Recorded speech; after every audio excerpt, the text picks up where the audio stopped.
Hello, Mal. Hello. How are you? Yeah, I'm good. It's getting by as I can. Yeah, that's all right. We'll start off with the introduction. You've got two strokes to your sort of like what you do in the area, don't you, culturally? What are they? Well, I run like kind of like a music blog.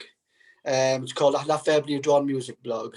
I use this to kind of talk about gigs. Obviously, that's very limited at the moment. I also like interview local, but not just local bands. I interview bands, and I also talk about single releases and EP releases or anything like that. Do you know what I mean? Like anywhere I can help promote the music scene in my own unique way, I guess. The second one, you're talking about the band. Yeah, you're a musician?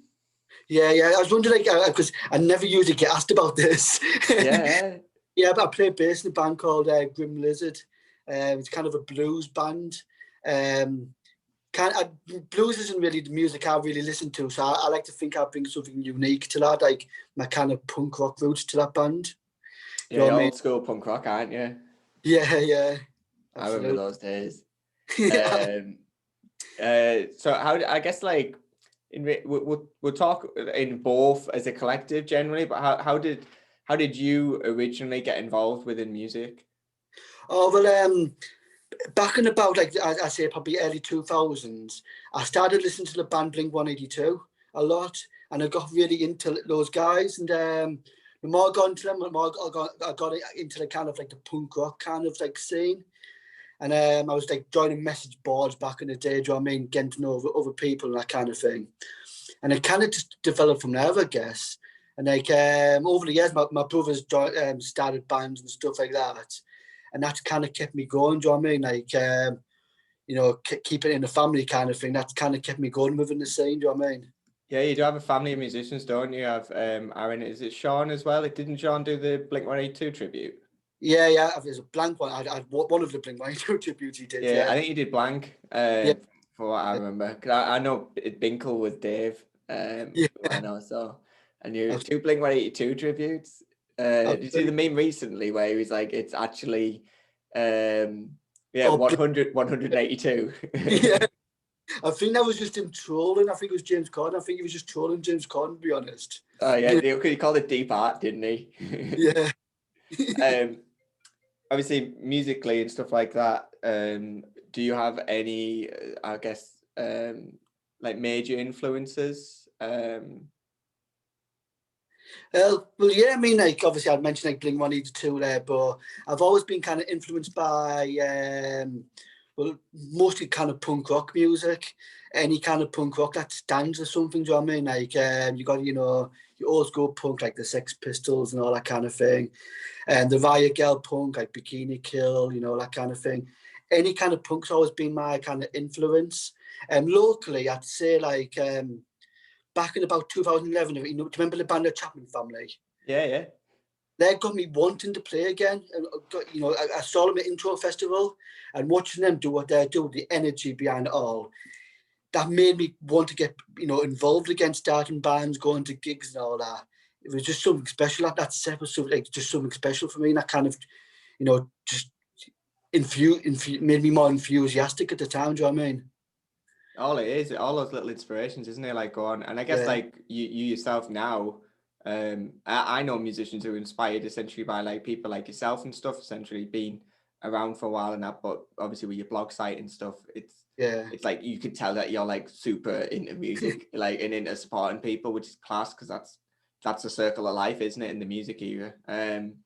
But I guess like with the blogging and stuff, like how did you learn that? Like, are you self-taught, or are you inspired with any other blogs and whatnot? Well, what it was, I started going to more and more gigs during like the kind of Doc Brown's Mink Rocks era. I started going to more and more kind of gigs, and someone said to me, "Why don't you?" Someone said to me, "Why don't you like just do something online? You can do some, turn this into kind of a hobby kind of thing." And I thought, that's a good idea. So I started a Dig That Groove music blog, which is the first blog I did. And I don't know, it's like I just took it from there. I started like reviewing gigs, and the more and more I got into it, I started doing like all these kind of EPs and stuff like that. And you should see my emails now. Like I'm getting emails from bands around the world. Like I got an email recently from a band from Italy asking me to check out a new album. You know? Oh, class. Yeah, it's really cool. It's like it's just so much fun for me to do. Do you know what I mean? I'm not really that bothered about making a profit from it. I just want to like, it's just something I enjoy doing. Do you know what I mean? Yeah, and obviously you like essentially immerse yourself with all music and stuff. So I think like you're like a great person to do it in that way. Oh, really? In regards to then like obviously, so obviously in the band you do work with others, but do you work with others on your blog at all? Not really. No, I mean, and the closest thing I'd say to that is my blog. Some of my posts, like the gig ones, get added. You know, point blank. Ah, yeah. Yeah, he sometimes involves some of my reviews and his kind of online zine. Of course, yeah. That's Steve, isn't it? Point blank. Steve Blank, yeah. Yeah, That's the closest thing to that answer, really. Like, I'd say that's collaboration. Yeah, absolutely, yeah. Just interesting to know. Why do you think the creative arts are important, Mal? You can talk about this either personally to you, or you can talk about it more generally. Well, yeah, I think it's like it brings people closer together at the moment. I think, like, even during the pandemic, like people are online. Do you know what I mean? Like sharing stuff still, and even when there's no pandemic, you got like all these kind of open spaces where people just meet new people. I think that it's important to do that. You know, it's like, you know, express yourself, and people like discussing these kind of certain aspects of certain different types of art. And I think, you know, it's important for the local culture as well. You know, I think it's cool. Like we're like social people in that sense. Like, you know, like without gigs, I don't really talk to a lot of people. Like I have like a couple of hobbies that like intertwine with other people and that, but like music, like essentially like going to gigs, not just playing them and stuff, but like it's that social circle, isn't it, and whatnot. And that also inspires me to actually involve myself in other arts and whatnot as well. You know, I much more prefer going to galleries now after playing music in galleries. You know, like. Well, I remember one back in the day. Do you remember the festival called Festi? I remember the name. Where was it at? It was Spenceley's. It was 2 days. Anyway, the second day there was like all these kind of big names playing, like locally big names, like Chaplin Family, Be Quiet, Shout Loud. I think John and the Right Men played. Oh, Phil Saunders organised it. I think so, yeah. Anyway, like, the reason I bring that up is it was a festival I went to by myself, and I didn't really know anybody at the time. Do you know what I mean? Like, so like, you know, you had like the Pernells and all that walking about, and Be Quiet, Shout Loud and stuff walking about. But I didn't really know anyone. And I look back at that festival, and ever since then, I've become friends with all these people. Do you know what I mean? Like, and I think, like, you know, it's been important for me to do that, because it's given me more confidence to go to these gigs and go to these kind of events. You know what I mean? Like, and that day was like so like weird, because I enjoyed the bands, but I was just wandering around by myself all day.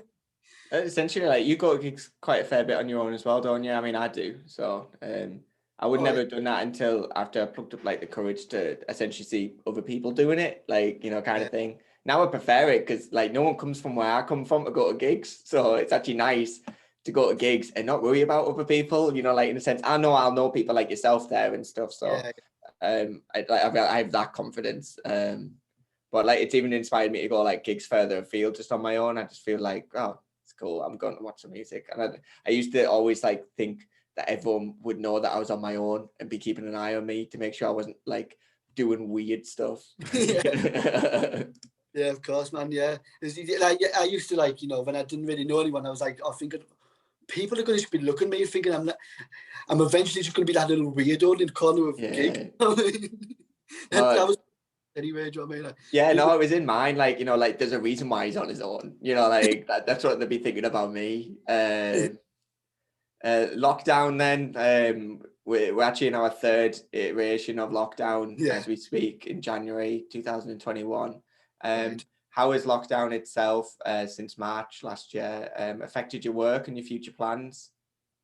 Well, I'm still like working. Like I work for like a recycling company. Sorry, You're thinking about your cultural work back. But that's kind of kept going. So I'm working like 5 days a week. But in regards to the blog, it's kind of a bit weird because like I don't really do that many interviews these days because what am I going to ask people? Do you know what I mean? Like, at the beginning of lockdown wasn't that bad. It's like how you kept busy and what were your plans after lockdown, and that's how. Now it's like, what are your plans after lockdown? But I don't know because I don't know when it's going to end. Yeah, exactly. Yeah. I mean, so it's very limited, but I'm still glad I'm getting all these emails of all these bands who are still releasing music, kind of thing. It's like that's the limit I can do. They just talk about releases at the moment. Grim Lizard. Then, is there any plans with Grim Lizard coming up, or plans that way?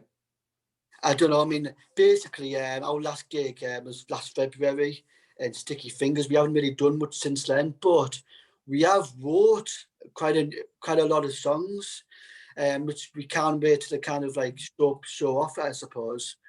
But yeah, it's been like kind of like tricky, like with that, because we don't really know. You know, we don't really have an answer going forward. Only thing I can really say is like we've got all these songs ready, and once we get back into the groove, and gigs start coming, hopefully we can just continue from there, kind of thing. Oh, easy, yeah. Like, so keeping the plans really flexy with that, I guess, because Yeah. like it's really. Like it's really difficult. Like unless you did the socially distance gigs in October, which was a spell of 3 weeks, I think, or something like that you could do gigs. Yeah. Like if you didn't do any of those, you probably haven't gigged for a year now, and either your band is connected or disconnected in that way. Because like I'm in a few different projects, so like like some of them are like been talking still weekly, but some of them are like it's still that can't wait till we can do stuff, and it's just waiting on that. And did you see that meme with like 2 months, 4 months, Yeah. 16 months? And it's just like, God, it is going on. Well, Stu did do Stu, our singer. He did actually do a solo set in Any Volume Bar. He did a solo set where he actually played a few of our songs. I was watching, I was like, oh my God, watching him play these songs that we all wrote together, kind of thing. I thought that was pretty awesome. She's a class dude. I'm hoping, I don't know if I've messaged him about this. Yeah, I have, yeah. So yeah, I think he's agreed to do an interview, so that'd be pretty cool to hear from that side, from the singer of Grim Lizard. That's everything, Mal. Thanks very much for your time today. Oh, brilliant. Thank you for having me. I enjoyed that. It was awesome. No, it's fun. Harmless, eh? Harmless. Aye, well, man.